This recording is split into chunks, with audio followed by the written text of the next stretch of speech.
Welcome to this episode of Our College Your Voices. I'm your host, Kara Monroe. Research tells us that up to 20% of students in higher education report having a disability. Ivy Tech has a dedicated office and team to ensure that these students receive the resources and assistance they need to help them be successful in their educational journey. The Americans with Disabilities Act, or ADA, and Section 504 of the Rehabilitation Act of 1973 ensure equal access for students with disabilities in our educational setting. Today, we'll be talking beyond basic compliance and focusing on how we can all better support students with disabilities at the college. I'm joined by a great panel today. I'm excited for y'all to meet them. Let's do that now. First up is Dr. Carrie Trager. Hi, Carrie. How are you, Kara? I'm well. Welcome back to the podcast. Thank you. Would you remind folks what your role is here at the college?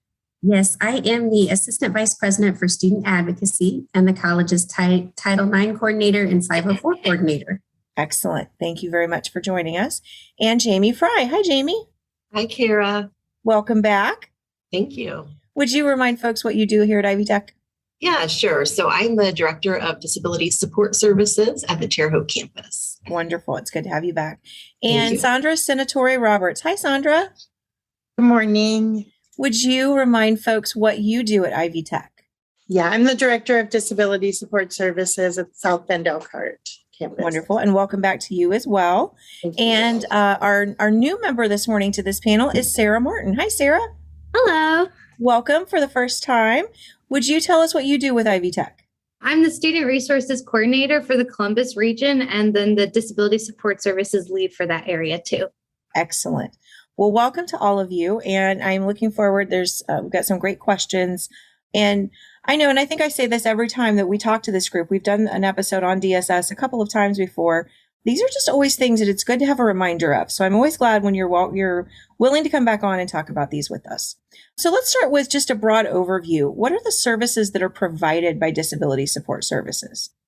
Well, Kara, you with your introduction, you covered some good pieces in regards to what we do. We have a DSS staff member on every campus to support students. And you made reference to ADA and 504. And those are, when we think about compliance, those are the pieces that are what we do. But today we're talking even beyond compliance. So if we think about compliance, our primary role for DSS is to support students with disabilities to secure academic accommodations, both in the classroom, but also in their activities outside of the classroom on campus. But in addition to that, our DSS staff provide ongoing coaching for students and consultation about accessibility for our faculty and staff. They also provide ongoing educational programming across the college in hopes to improve the campus climate for students with disabilities. In Disability Support Services, we know we're leading the charge for accessibility for students. However, accessibility to our programs and services is really every employee's responsibility. We also know students having access that they're entitled to is critical to student success. How big of an impact do we think this can have? Well, we think it's huge, a huge impact. Obviously, this is the world we work in and love, but we think it's a huge impact. And in the most recent student climate survey that was conducted in fall of 2021, so fresh off the presses, 32% of the students that completed that survey indicated that they have a disability. So we think there's a tremendous opportunity to continue to support students with disabilities to succeed on our campuses. And Carrie, that survey is very new. I know I've only gotten a quick preview of the data so far. Do I remember that there was also a really large population in that survey who indicated they prefer not to answer or something like that about whether or not they have a disability? Yes, off the top of my head, I think it was just under 15%. I think it was around 12% that indicated they didn't want to answer that question, which of course leads us to believe that they too may have a disability. Yeah. I thought that's the percentage I remember too. So, and if by the time this episode comes out, if that climate survey hasn't been distributed, please do watch for that. And I'll remind folks of that in the call to action when we get there. How do students actually request accommodations? I think Jamie's going to take this one. As Sandra mentioned already, students do have to self-identify or self-disclose to DSS regarding their disability. So the best way to do that or to connect with our office is to complete the online accommodation request form. And that's at ivytech.edu/DSS also. So then they'll submit appropriate documentation for the disability, which will be reviewed by Disability Support Services. And then we'll meet with the student to talk about their documentation, to talk about their needs, talk about some of the barriers that they're facing, and then determine what accommodations are appropriate at that point. The interview with the student is really important. It's a really important piece. We try not to just look at the documentation. Of course, that's also an important piece, but we also want to hear from the student about their needs and what's been helpful for them in the past. So once they've done that and met with us, we'll notify faculty using our online case management system, Accommodate. They'll get electronic letters that indicate the accommodations that a student is eligible for.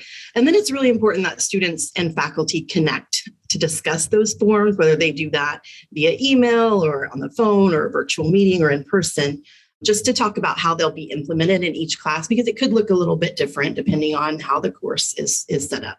So we continue to support students after we've done all of that, and of course can be involved in that process with the communication between the student and the faculty member. Sometimes students are a little nervous about that conversation. We're always there to help them kind of start that conversation or get it going if they need that. But that piece is very important for that connection with the student and the faculty member. So Jamie, I'm going to ask you a question to follow up on that, because I had one student in my class that had an accommodation request. And when I looked at the accommodation request, it really just didn't apply to our course. And so I think that conversation is really important, because I wanted to have that conversation with that student as the faculty member to say, I've received this. This is how this doesn't really make sense in this course, but Right. Please know I'm here. And if there's anything you need, let's talk through it and do that. And that, I think, also helped to empower that student. They only asked for sort of one thing, and that was a data extension that was completely unrelated, I think, to any need for disability. But I think it did help that student know that I was just there and I was willing to listen to what they needed. Are there other things that come up in those kinds of conversations between the student and the faculty member when you know that they have happened in the past? Sure. I think any interaction between a student and a faculty member is helpful. It just helps develop the relationship and make a connection. So yeah, I think that that in itself is good for students. I think they, again, maybe talk about some of the same things that they talk about with us. Students can tell faculty as much or as little as they want about their disability. But I think most of my students are appreciative of being able to have that conversation with the faculty member, and they want to share information. They want to tell you about what they need and what's helpful for them, and why it's helpful. So I think that those conversations open the door for that communication too. Definitely. Absolutely. One of the things that has come up when I've worked with students is, every class or every faculty member has a different procedure for test day.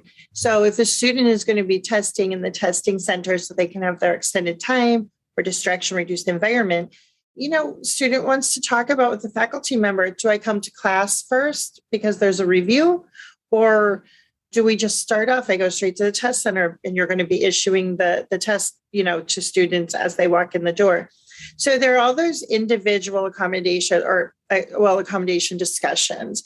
And as you mentioned, Kara, with your class, we never really know. Sometimes we just include the accommodations that a student has asked for, and then it gets to the teacher, especially with an online course, maybe gets to the teacher, and the teacher might say, well, we don't have time tests in this course, so that doesn't apply. And that's okay, because like you said, it opens a wonderful opportunity for conversations about what the structure of your course is and what the requirements are. And so in that way, the letter facilitates the conversation, but also, we try to ask that we don't tell students oh, no, you don't need that accommodation in this class. Right. But it's much more welcoming to say the class is already designed this way. Getting back to that universal design, we have this access or this accommodation built in. So if you encounter some other barrier, come and talk to me about it. So that's a really good point, because every semester we all get some notes back from faculty saying, this doesn't really apply in my class. So but it still helps with the conversation. And we never know. There are individual factors in every class. Mm-hmm. So that communication, that open conversation, and just that connection, it's all just so important. It is. Absolutely. I liked how you framed that.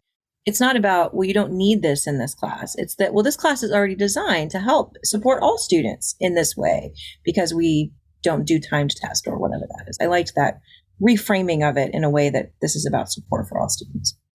So what are considered disabilities at the college or for college students? According to the Americans with Disabilities Act, which is the ADA, individuals who are considered disabled are defined as having a physical or mental impairment that substantially limits one or more of the major life activities. The ADA actually defines those major life activities as caring for oneself, performing manual tasks, seeing, hearing, eating, sleeping, walking, standing, lifting, bending, breathing, learning, reading, concentrating, thinking, communicating, and working. So it's a broad spectrum, and you can see how some of those activities might be manageable in life, but might be really difficult once you get back into the academic environment. Although when people first think about disability, they often think of more visible disabilities. So people with mobility disorders or blindness or sightedness, speech and language disabilities, things that would be obvious when you're interacting with a student. But the majority of the disabilities that students report at our college are invisible. So those include anxiety, depression, ADHD, and other learning impairments. And again, it's not at the level of being a condition that is easily managed. It becomes disabling, when students report that in this environment. So again, the college, our top 3 disabilities reported are, psychological, mental, learning, and attention and focus. And all of those are so critical for what we do in this environment. So the top reported disabilities here are invisible, which I think is just a really, really important thing for everyone at the college to remember. Sandra, you used a very important word in your answer, which is reported disabilities. And I taught a first 8-week course. And so I was back to the classroom again, and I was reminded of how many of our students have, in particular, those invisible disabilities. And they'll tell me as the faculty member, but they've not actually reported it to disability support services. Could you talk about what you all, as the experts in this field at Ivy Tech, think that difference in population looks like? I led off the episode saying 20% of college students in higher education report having a disability, but we know that's not the percentage of our population that register with disability support services. Can you talk a little bit about that difference? And Sandra, might be you, might be anybody. Yeah, well, that's a really important point. And it's always kind of been a struggle in higher ed. We always know that students have to self-disclose. They have to come and report it. So a lot of times students will weigh out, do I need an accommodation for this or not? And depending on the design of a course or a building or program, some are more accessible than others. And some students can fit in and follow along better with certain disabilities. But yes, students often don't report it. Some students come and they're more comfortable having a private conversation with their teacher. Others would prefer that the office communicates what they need. And our young students that transition from high school often aren't used to talking about it themselves because it's handled by the families, by parents and school administrators in high school. But, one of the things that this group works really hard on, and I'd say we talk about it almost every time we meet, which is frequent, is trying to reduce the stigma of students reporting disabilities, that students should not be afraid or worried or ashamed or embarrassed of asking for help. We'd like to help them understand what help really means, because the accommodations do not reduce any responsibility that they have at the college. We often give them a bypass strategy or compensatory strategy, a different way to do something but they're responsible for everything. And often it takes extra steps and extra work. But I think that this group has really taken seriously the mission of trying to help students learn how to advocate for themselves, understand what it means to disclose and to use accommodations at the college. But it's a pretty big task, because you're right. It's common in higher ed that, maybe around 2 to 3% of students actually disclose, when, national statistics show us that on a different form, students will report, up to 20% of students will report a disability. And on our own survey, it's higher than that. Right. So we really see such a big opportunity for Absolutely. Us to reach more students. Absolutely. Your answer is beautiful and articulate, and then also a really great segue to my next question, which is, what are the types of accommodations that are most common for students at Ivy Tech? So the most common accommodations that we have here are going to be 50% extra time on test and quizzes, reduced distractions for test and quizzes, and then assistance with note-taking. So those are the top 3 that we really provide for students, but every accommodation letter is specific to every student. So whoever walks in my door, I can have 2 students with ADHD and they both ask for 2 different things. So no one student is completely standardized. And so I think it's always a beautiful thing to provide those accommodations and be very specific. But we have a lot of different accommodations that we can provide to students. We can do assistive technology. We have captioning. We have providing a sign language interpreter. So there's a bunch of different accommodations that we can give to our students. And the way that I work is, tell me what you need from me, and then I'm going to make sure that happens as long as it's appropriate. There's a bunch of things that have to be taken into play, but I always really talk to the students and see what they need. But something too that I think is important to bring up with this kind of area is universal design. Universal design is really the environment in which students can all be successful, regardless of ability, anything. It's all just making sure that students can be successful. And so some ways that universal design can be implemented into everyday classrooms and for everybody is the use of captions on Zoom. That's a feature that we do have accessible for every staff and faculty member. It's super easy to have, and I'm a captioning nerd.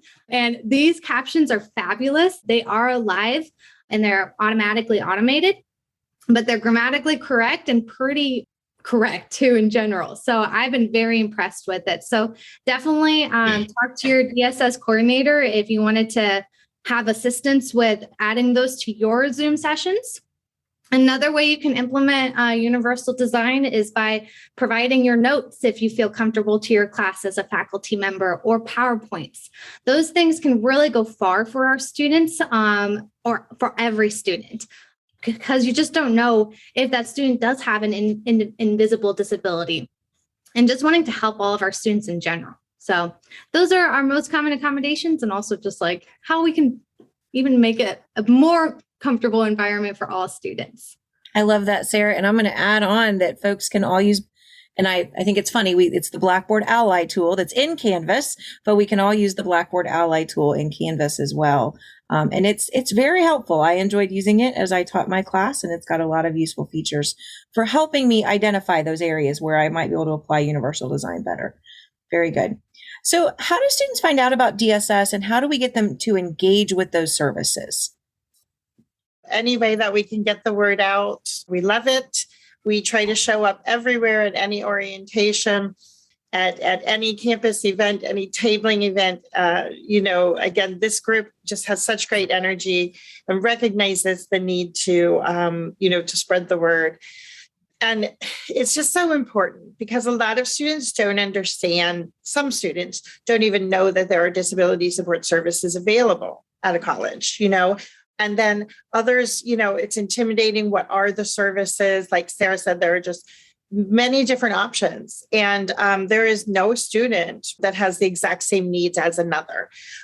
The National Center for Education Statistics says we just said this, about 19 to 20%, of all college students that have a disability. But this trend's high at the community college. One reason is, students with disabilities tend to start closer to home to stay in touch with their resources and their support networks. And to also just, kind of get their feel of how to develop good student habits and become a good college student. So we have a pretty big responsibility here. We also know that first generation college students and students from lower socioeconomic status are less likely to seek out help when needed. Again, the issue of advocacy, just how to talk about it, who to go to and what to ask for. So our new students just really need some help understanding the range of services. I would say to any faculty member, invite your DSS lead into your classroom, let them talk to someone, even just send them the Zoom link. Sometimes it's making that connection that then opens the door, and students will follow up individually. And again, we really try to reduce that idea of a stigma. And we, in large part, feel that talking about it more, making it more known on campus, just like demystifying the whole idea of what disability services is, we think is a really big help. Again, every student orientation program, meetings, we'll go. Invite us and we'll be there. But our traditional age students, again, coming from high school, are again going to need more help understanding. They're just not used to even knowing what to ask for, how to talk about it. So we really want to stress the importance of a personal handoff. For all of the reasons that I just mentioned, a lot of times, when faculty or staff will refer a student and hand off our email address or our link for applying for accommodations, it's really great, but sometimes students don't follow those extra steps. So whenever, if a student does have a discussion with a faculty member, open email or Teams and send us a message, we'll follow through. We'll contact the student, we'll help them become comfortable with the idea, and ask them, like Sarah said, ask them what's important to them, what they need. Any way that we can get that word out, reduce that stigma of using support services, we try to just be everywhere on it, which is why it's so important we're here at this podcast. Thank you again for this. Oh, my pleasure. And Sandra, I think that is such a good, number one, it's such a good reminder that those warm handoffs are important. And number two, it's such a great example of how we should apply our student success commitments. Our goal is to identify and remove barriers for students. For students, sometimes the barrier is, well, you told me who to contact, but I'm not comfortable contacting them. So a good way to do that is just say to the student, I'm going to introduce you to Sandra by email, and I'm going to copy the two of you and introduce you. And then I know, because I know Sandra, I know Sarah now, I know Jamie, they're going to take it and they're going to run with it and meet that student and reach out to them. It's just taking that one extra step of doing that. And your contact information for all of our DSS coordinators around the state, especially since I taught for Ivy Online, so my students were all over the place. It's all on ivytech.edu/DSS, correct? Okay. It is. And Carrie, make sure that is always an updated list, accurate with good information. Good. But it is really important that once a student makes contact, then, they've got someone in their corner. We're part of their success network. And when we start working with a student, even if they don't need a particular accommodation in one semester or one class, we're looking out for them. When they register for the next semester classes, we look ahead and we say, what are your needs going to be there? When students are going into clinical environments or any new situation, they've just got someone on their team that looks specifically at these issues and those particular needs. And, it's just a really great contact that without that handoff, we might miss. But I think you're right. Those faculty commitments, I think we recently talked about that as a group, just fits great in there. There's also been some other really good work done at the college. Carrie has advocated for us and made sure that, we do show up in the Student Success Network in Ivy Advising, that students can make appointments with us in Ivy Advising, that advisors can make easy referrals in the system. So we are really lucky to have Carrie's advocacy, and she is always looking out for us in that way. So we do appreciate that. Yes, you are. And we are lucky to have Carrie advocating for students in that role as a college. Our students are lucky in that. So what are some other things? We've talked about a number of them, but what are some other things that faculty can do to support students with disabilities in their classroom? The first thing I would say is don't be afraid of the world of disability. I think that this can be very daunting for people, especially if you don't know that much about the laws and how to apply accommodations and those kind of things. But if you don't know and if you're worried, reach out to your DSS coordinator and talk to them and have that frank conversation, because it's okay to ask those questions if you're worried about anything. So that's my biggest piece of advice, is just don't be worried and don't be scared. And just to have those kind of casual conversations with your students. I myself am half deaf. And so I love to disclose that to my students. I'm always like, guess what? I'm with you. And I know what it's like to not be able to hear the professor. And my students love that. Like, they just feel so much more comfortable when I express to them how I also struggle and how I know that how they might be able to struggle too. And so if you're a professor and you have a disability, if you're comfortable disclosing that with your students, say that you have a disability and express that to them and be like, I know that this world can be difficult when you have so-and-so. And so that really opens that door. And then they feel more comfortable expressing themselves to you. And so that's something that I've really implemented. I know a couple of my professors do that in class too. And one professor sent me 10 students because she disclosed her disability to her class and then had a survey for her students saying, like, is there anything that I need to know about you specifically, anything that triggers you? And she got permission from the students to share that they had a disability, and then she sent them my way. I mean, that was a beautiful thing that she did. And I thought, like, if every professor did this, we would have so many students with disabilities. We would have over 50%, like in my door getting accommodations. And so that's a great practice that you can start incorporating if you were wanting to better do something even more kind of like universal design approach. Also, there are some laws that I think people should be aware of. So one thing is, like, you can't really ask a student if they have a disability. So the way that I like to phrase it is, if you have a disability, this is your coordinator. And then to bring up that conversation more than once. I know that conversation often happens during syllabus week, but I often say at least have it twice a semester or 8 weeks. So like right before midterms. It might be too late for them to get accommodations, but at least they can get in the door to get accommodations for their final. And so maybe say, hey, I know midterms is coming up, and if you were still needing testing accommodations, reach out to your DSS coordinator or have that conversation with me, and then we can go talk to your DSS coordinator. So those kind of conversations can really help students feel comfortable, because something that I think isn't really talked about is the emotional labor that these students have to go through. It is extremely hard to disclose your disability. For me, I never felt comfortable because I was so bullied in elementary school that I felt ashamed and ugly to have this disability. And I think a lot of people feel that way. And so I think it's so important to just talk about this. You know, we just need to have these conversations. And so being casual, just talking about your own identities can really go far in the classroom. Another thing to take into consideration is the language you use. So there's a lot of language that can be really important. Person first is the way that I go. If you ever wanted to read more, crib theory is a really fun theory to look into. And it's really reclaiming the word disability and all of those kind of things, but it's also person first. And so I am a person with a disability. I'm not disabled. And so I have a hearing impairment. I'm not just deaf. So those are some language things that you can utilize.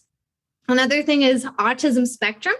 A lot of our students can self-identify as they will, but a good safe term to go with is a student on the spectrum. That's a beautiful way to go about it, instead of that student has autism or that person is autistic.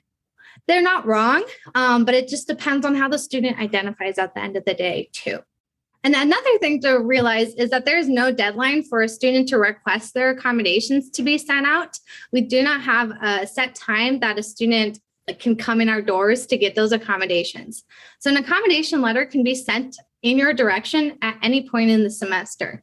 So it's always just important just to be looking out for those letters to make sure that you're always capturing those students with accommodations. And so if they are coming right before the midterm, make sure that you have that extra time on that student's exam and just have that conversation to see if they need anything else.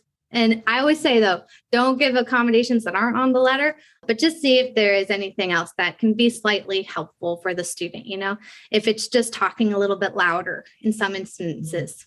So I know a lot of my students with hearing impairments, they're like, the masks make it so hard because I can't lip read. And I'm like, oh my God, I'm there with you.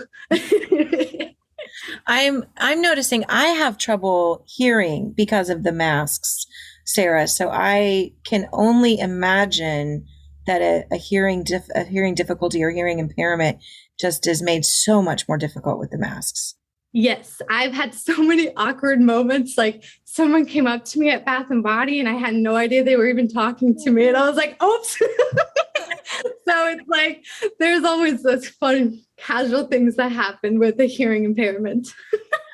Well, thank you so much for being vulnerable and disclosing. But I think that also it's a good model for the fact that we need to be vulnerable about these conversations, particularly remembering that we don't often see a disability until after we understand that the student may have a disability.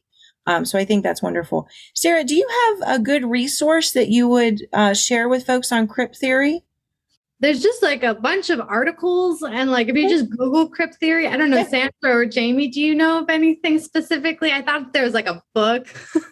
No, I would suggest, internet searches and database searches too, because there's always new interesting information being published, and excellent. So it's a good place to start. That was a term that was new to me, so I didn't know if you had a good place to start or not. But I will link to a Google search in the show notes for that. So very good.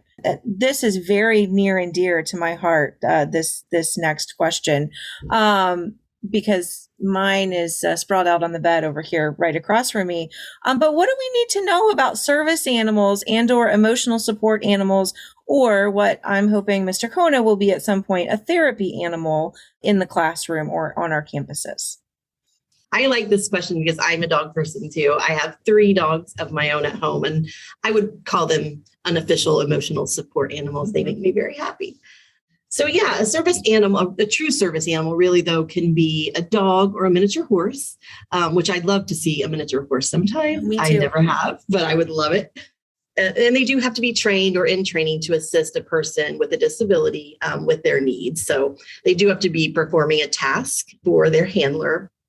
Documentation isn't required for anyone to use a service dog. It's kind of like you wouldn't ask someone for documentation for their wheelchair, right? So you're not going to ask them for documentation for a dog or a miniature horse that's providing a task for them. So if you're unsure if a dog is a service animal, someone shows up in your office with the dog and you're curious to know, there are a couple questions that you can ask. And one of them is just, is your dog working? And then the second being, what task or service is your dog providing or performing for you? And then, some of those things might be, of course, I'm sure most people think of someone with a visual impairment having a service animal, but service animals or dogs can also be helpful for people who maybe have PTSD and they have a service animal who goes into a room to ensure that it's safe before their handler goes in. So there are other reasons. There are lots of reasons why a person might be using a service animal.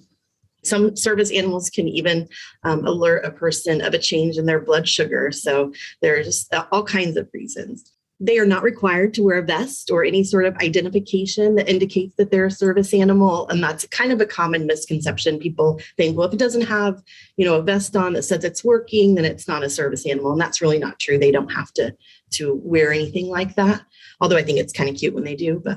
And also, it's important not to pet or play with a service animal while they're working, which is really super hard for me when there's one in my office. But they are trained to know the difference between working time and playing time. And so they can get confused if they step out of that working role and someone's playing with them. And that can really create even dangerous situations for someone who's relying on them for those tasks.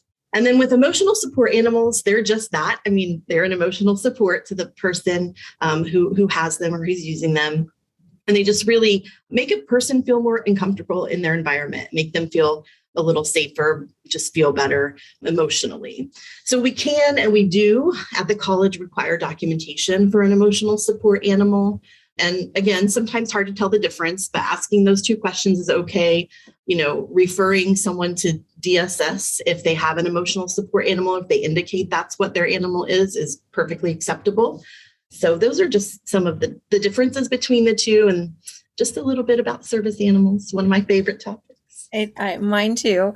And emotional support animals, it's a broader range of animals than just dog and miniature horse, yes. Correct? Great point. Yeah, I forgot to mention that. Yes. Okay. I've heard lots of emotional support animals. I'll just say that because I'm not sure how many are actually truly appropriate for them. Yeah. But yes, it's definitely more than just dogs and cats and things like that. So yeah. I don't know that we have a duck on our campus, but I follow an emotional support duck on Instagram, which is, I mean, that's a statement on our times too, that I follow an emotional support duck on Instagram. A friend of mine in my neighborhood has emotional support chickens, he calls them. Yeah, absolutely. I love it. All right. Well, I want to thank you all for this conversation. I love having the DSS team on. I try to do it at least once a year, and we need to make sure that we do that because, number one, this is an evolving field. There's new understanding of how we can accommodate better, how we can work better with students. And I think what you all tried to get across today, which is how we can rise to the spirit of supporting all students better and not just the letter of the law that we have to follow. And we want to continue to improve, as always, in that spirit. So my call to action for all of our listeners today is identify one or more ways that in your classroom or your office, you can create a more inclusive and supportive environment for students with disabilities. The team gave you an enormous amount of opportunities today. You can find one in this list of things to try. After this podcast, implement that strategy and make sure that you reach out to your DSS lead on your campus if you need additional questions or additional information, or if you have support and you need questions. I'm going to just remind you of a couple of other resources that we have that I'll put in the show notes. One of them is Dr. Tracy Addy and her book, What Inclusive Instructors Do.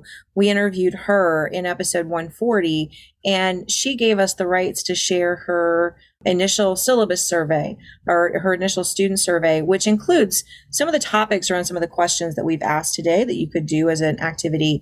And then we also talked to our Disability Support Services team, some of the members that were here and some other members as well back in episode 91. So I'll link to that. And I'll also link to a Google search of CRIP theory so that you can also learn along with me, since I learned a new term today. Thanks again for joining this episode of Our College Your Voices. I want to thank today's panel, Dr. Carrie Trager, Assistant Vice President for Student Advocacy, Jamie Fry, Director of Disability Support Services in Terre Haute, Sandra Senatore Roberts, Director of Disability Support Services South Bend, and Sarah Martin, Student Resources Coordinator in Columbus. I'm your host, Kara Monroe. You can connect with me on Twitter at KNM Tweets. Our producer is Sarah Ferguson. You can reach us by email at ourcollegeyourvoices@ivytech.edu. Don't forget, if you're an Ivy Tech faculty or staff member, you can join our Microsoft Teams listener community. And I send out instructions on that at some random point just about every week in the Provost update. Our website, where you'll find the links to our show notes, is ivytech.edu/podcast. Production assistance for this and every episode provided by Becky Campbell and the Ivy Tech Community College Creative Services team. Our podcast concept is by Matthew Pittman. Theme music and post-production services provided by Jen Eads at Brassi Broadcasting Company. We will talk to you next time on Our College, Your Voices.